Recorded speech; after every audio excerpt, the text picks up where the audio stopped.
di antara nasihat yang pertama kali ditekankan oleh Syekh Abdul Qadir Al-Jailani ada yang tentang pelurusan akidah. Beliau mengatakan inna qadhiyatat tauhid, bahwa persoalan tauhid iyal qadhiyatul asasiyah, adalah persoalan yang paling utama, allati taqumu 'alaihal aqidatul islamiyah, yang menjadi landasan akidah di dalam Islam. Wa hatta yatimmat tauhid la budda minat takhallusi minasyirki. Kesempurnaan tauhid itu harus terhindar takhallus, murni, atau terhindar minasyirki, dari syirik. Jadi Syekh Abdul Qadir Al-Jailani itu memberikan nasihat yang paling pertama yang digarap adalah masalah tauhid. Beliau katakan wasyirku kama yaqulu Syekh syirkani.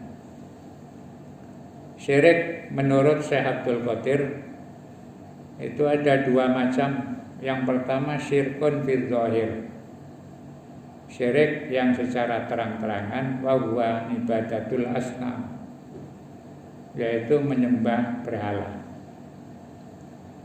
Wa syirkun fil batin, dan ada syirik itu syirik yang sifatnya rahasia, terselubung, tidak tampak. Wa huwa al-ittikal alal khalqi, yang dikatakan syirik batin itu adalah bergantung kepada makhluk. Wa ru'yatahum fid darri wan naf'i, dan menganggap makhluk itu punya kemampuan untuk memberikan madarat dan manfaat. Jadi syirik itu ada dua macam. Syirik terang-terangan menyembah berhala selain Allah. Syirik yang disebut syirik batin atau syirik khafi itu bergantung kepada makhluk, ya berupa apapun. Sesama manusia bergantung kepada teknologi, bergantung kepada ilmu pengetahuan. Itu kata Syekh Abdul Qadir Al-Jailani, itu masuk bagian dari syirik batin. Sehingga menganggap yang selain Allah itu punya dampak negatif maupun positif. Wal muslimu la yakunu muwahhidan. Orang Islam itu belum dianggap bertauhid hatta yatakhallasa minasyirkil zahir, sebelum dia terhindar dari syirik zahir. Yang namanya muslim itu ya menghindari syirik zahir, itu yang pertama. Walakinnahu qad la yaksunut takhallusu minasyirkil batin, tetapi kadang-kadang juga belum bisa menghindari syirik batin. Jadi menurut pengamatan Syekh Abdul Qadir Al-Jailani, banyak orang Islam itu kalau menghindari syirik yang disebut syirik zahir, menyembah berhala, menyembah patung, menyembah pepohonan, itu banyak yang bisa menghindar. Tetapi belum bisa menghindari syirik yang namanya syirik batin. Walidha insabba ihtimamu Syekh ala bayani dzalik. Karena itu Syekh Abdul Qadir Al-Jailani serius sangat fokus memperhatikan untuk menjelaskan syirik yang disebut syirik batin. Wa kasurat mu'alajatuhu li hadzal maudhu' wa bayanu akhtarihi. Dan beliau banyak menjelaskan di dalam tema-tema ceramahnya itu tentang syirik ini. Juga menjelaskan tentang bahayanya syirik yang disebut syirik batin atau syirik khafi. Wa min dzalika qauluhu, antara lain nasihat beliau tentang syirik dan bahayanya itu, beliau mengatakan, ya gulam, wahai anak-anakku, yang dimaksud ini murid-muridnya, ma anta ala syai'in, kamu itu belum apa-apa. Al-Islamu ma sahalaka, kamu belum pantas dikatakan sebagai orang Islam. Kenapa taqulu la ilaha illallah? Jadi kata Syekh Abdul Qadir, murid-muridnya barangkali termasuk kita yang dinasehati ini, beliau katakan kamu itu belum apa-apa. Kamu belum pantas menyandang predikat Islam atau Muslim. Sebab nyatanya dalam kehidupan ini taqulu la ilaha illallah, kamu selalu mengatakan kalimat la ilaha illallah wa takdzibu, tetapi sebenarnya kamu bohong. Banyak orang Islam mengatakan la ilaha illallah, tetapi ungkapannya itu adalah sebuah kebohongan. La ilaha illallah itu artinya kan tidak ada Tuhan, tidak ada yang patut diibadahi, tidak ada yang patut disembah, tidak ada yang patut dijadikan tempat bergantung illallah kecuali Allah. Itu maknanya kalimat la ilaha illallah.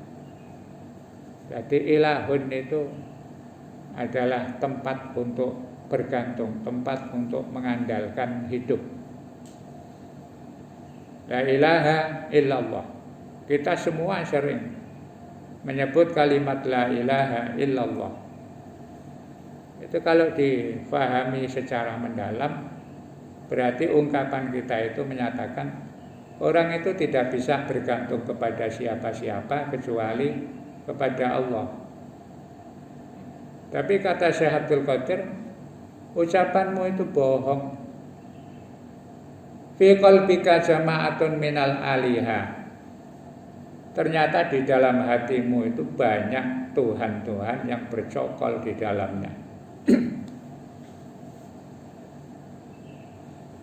Jadi banyak orang mengucapkan la ilaha illallah, menyatakan tidak ada Tuhan, tidak ada tempat mengadu, tidak ada tempat bergantung selain Allah, tetapi di hatinya banyak yang dijadikan tempat bergantung, yang selalu diharapkan dan diandalkan. Jadi baca la ilaha illallah itu, kalau kita bicara soal tauhid, pertama dari bacaannya saja itu sudah harus dirasakan. Banyak orang baca la ilaha illallah itu salah tapi tidak terasa. Contohnya begini, la ilah, itu kan sudah ada haknya. Apalagi kalau zikir la ilaha illallah, la ilaha illallah. Jadi mari la ilah ditambahi ha illallah. Nah, mestinya kalau mandek itu di haknya la ilaha illallah, la ilaha illallah. Tapi banyak orang mengatakan la ilaha illallah, la ilaha illallah. Ya, karena sering dengar begitu. Kita sendiri gak terasa kadang-kadang. Zikir itu begitu, la ilaha illallah, ya, itu sudah ada. Ya persoalannya karena kita ini berislam itu ya belajarnya sambil lalu. Tidak tahu moro-moro terus Islam gitu saja. Lahir ya wis gak ada syahadat ya sudah dianggap orang Islam, anaknya orang Muslim. Maka ada istilah Islam KTP itu kan di situ ya. Gak tahu syahadat. Pokoknya diulangi wayahe sholat ngaji. Tidak pernah formal kita ini berislam. Tapi ya alhamdulillah sekali di Islam. Sehingga saking hati-hatinya ulama-ulama dulu itu, kalau mau nikah itu mesti dijak syahadat dhisik. Karena pernikahan itu berdasarkan syariat Islam, supaya nanti ketika nikah itu jangan terjadi antara musyrik dengan muslim ini bercampur. Makanya biasanya habis khutbah nikah itu kan terus diajak bareng-bareng, asyhadu alla ilaha illallah ya, wa asyhadu anna muhammadar rasulullah. Kemudian apa itu? Astaghfirullahaladzim alladzi la ilaha illa huwal hayyul qayyum wa atubu ilaih. Nah, itu artinya mengislamkan secara tidak langsung. Ya kita ya sing nikah ya gelem ae diislamno padahal wis Islam. Gak kerasa. Jadi kalimat la ilaha illallah itu maknanya kita menyatakan tidak ada tempat harapan, tempat bergantung kecuali Allah. Tapi kata Syekh Abdul Qadir, kalian semua itu bohong. Di dalam hatimu itu banyak Tuhan-Tuhan yang bercokol di dalam. Salah satunya contoh khaufuka min sultanika, ketakutanmu atau kekhawatiranmu min sultanika terhadap penguasamu, wa wali mahallatika, dan pemangku wali mahallatika itu ya, yang menguasai tempat tinggalmu. Sultan itu rojo asalnya, penguasa. Wali mahallatika itu kalau istilah sekarang ya wali kota. Banyak orang merasa takut, merasa khawatir terhadap atasannya. Itu berarti dia bergantungnya kepada atasan, bukan kepada Allah. Wadzalika ila alihatun, itu berarti di dalam hatimu ada Tuhan selain Allah. Nah, bagaimana caranya supaya kita itu tidak menuhankan selain Allah? Dalam menghadapi apapun itu tetap kita harus hormati, kita hargai ya, orang-orang yang membantu kita, yang kemudian memberikan kemudahan-kemudahan, termasuk ketika bekerja punya atasan ya. Itu jangan lupa ketika mendapat kemudahan itu dalam hati kita itu kembali kepada Allah. Jadi ketika dapat promosi jabatan, naik pangkat dan sebagainya, itu yang diutamakan alhamdulillah ya Allah, itu kembali kepada Allah.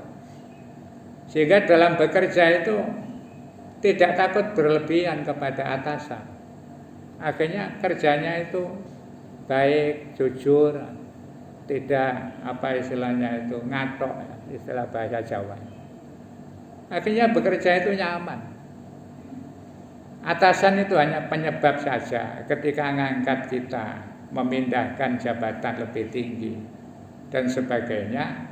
Itu bukan Tuhan, bukan yang ngatur kita. Kebetulan saja Allah mengubah nasib kita itu lewat atasan kita. Dan itu harus dibangun di dalam hati. Termasuk misalnya punya pegawai,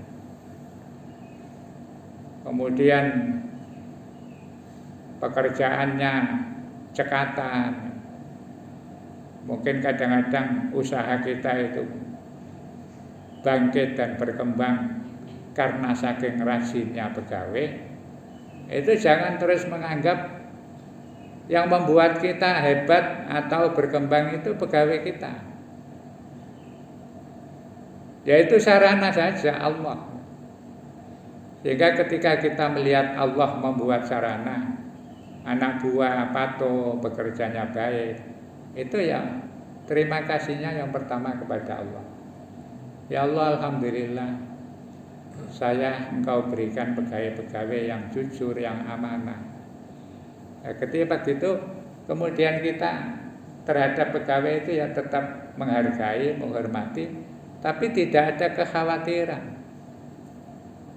Sehingga terus dalam memberlakukan sikap kepada pegawai itu akhirnya berbeda-beda.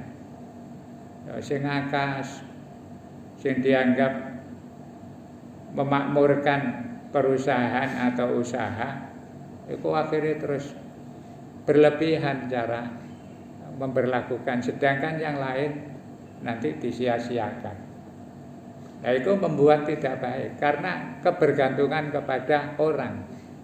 Sampai kadang-kadang khawatir. Jojo engko terus nek kata rambut mogok mari ngono. Rezekiku hilang. Tidak bisa begitu. Nah, itu harus dibiasakan. Semua itu Allah yang atur. Usaha apa saja begitu. Nah, kalau orang sudah bergantung kepada Allah, ketika terjadi pasang surut itu tidak pernah menyalahkan siapa-siapa. Tidak ada persaingan. Ya, contohnya orang ya nyambut gaya apa saja, termasuk dodolan,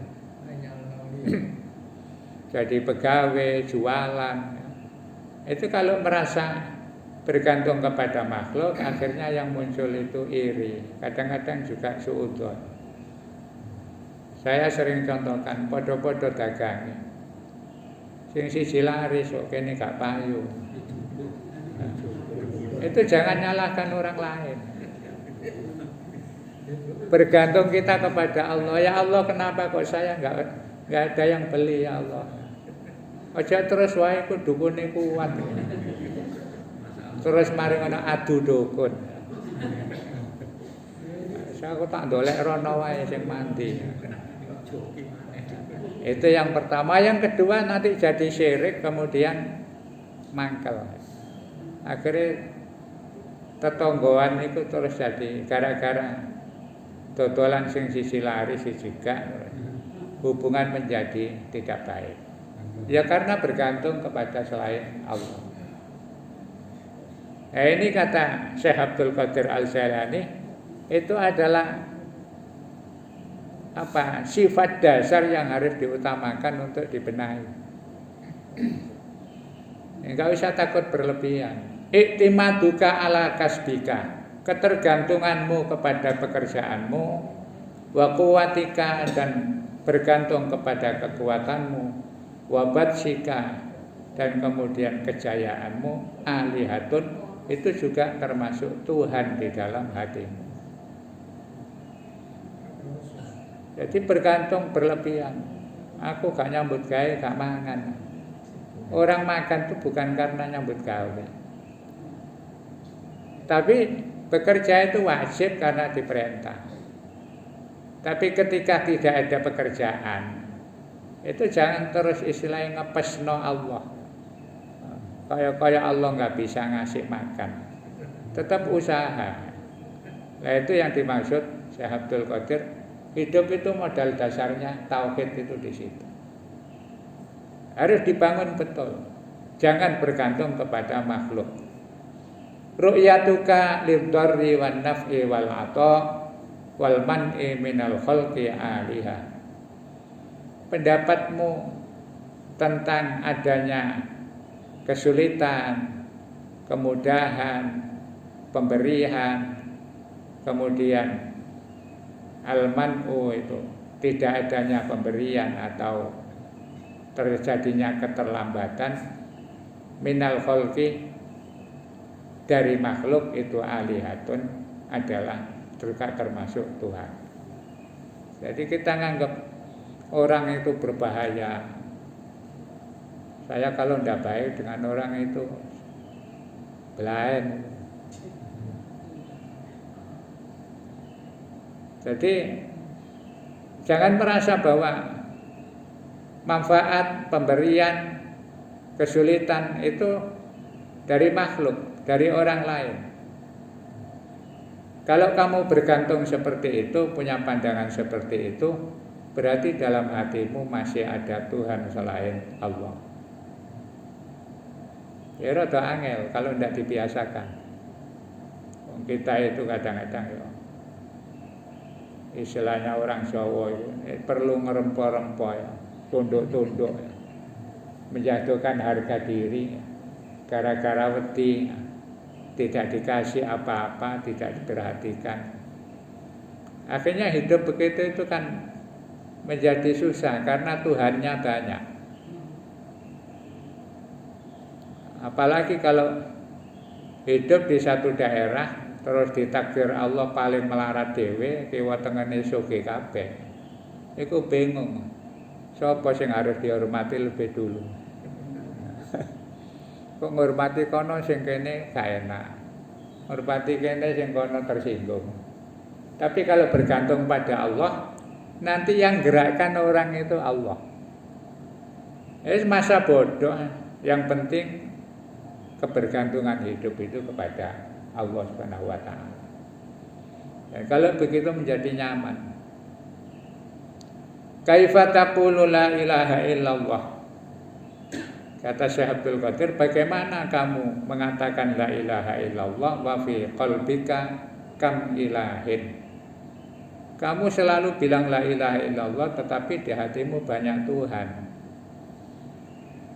Kullu syai'in ta'tamidu alaihi, segala sesuatu yang kamu jadikan pegangan, kamu jadikan andalan, watasiku bihi, dan kamu jadikan kepercayaan dunallah selain Allah, wa huwa sonamuka, itu berarti berhala kamu. La yanfa'uka tauhidul lisan, tidak ada manfaatnya kamu bertauhid secara lisan, ma'asyirkil qalbi, yang dibarengi dengan syirik di dalam hati. Jadi artinya ini meluruskan kita. Kita itu sering mengucap la ilaha illallah, la ilaha illallah. Tapi hatinya ini masih banyak bergantung kepada selain Allah. Angel ya. Tapi bisa dilatih. Nanti kalau sudah terlatih itu menghadapi apa saja itu kembali ke Allah. Dapat nikmat itu mesti alhamdulillah ya Allah. Paling tidak misalnya Ramadan ini rambut kayak lancar. Biasa gak dapat payu terus lari. Dalek apa-apa mudah. Itu balena ya Allah alhamdulillah. Berkah Ramadan Engkau berikan kemudahan. Nanti balik kepada Allah. Gak ada bengkel laris jangirioyo. Itu kembali kepada Allah. Alhamdulillah ya Allah. Kalau bergantung begitu, hidup itu nyaman. Tidak ada keresahan berlebihan.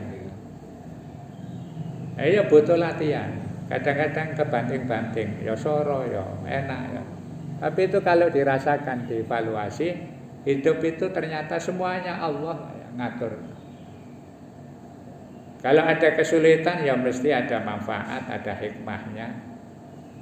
Mungkin kalau tidak secara materi, ya, hati kita ditegur oleh Allah. Ada yang kurang dalam hidup kita. Dibalik narono ya, gak susah nemen-nemen ya ikhtiar secukupnya.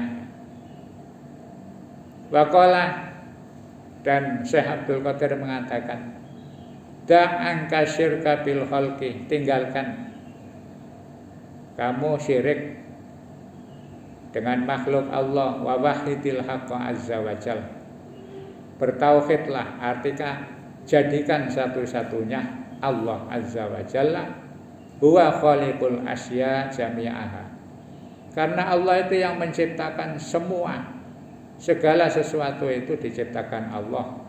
Ya talibal asya min ghairihi ma anta akilun, wahai orang yang mencari sesuatu dari selain Allah, ma anta akilun, kamu berarti tidak berakal.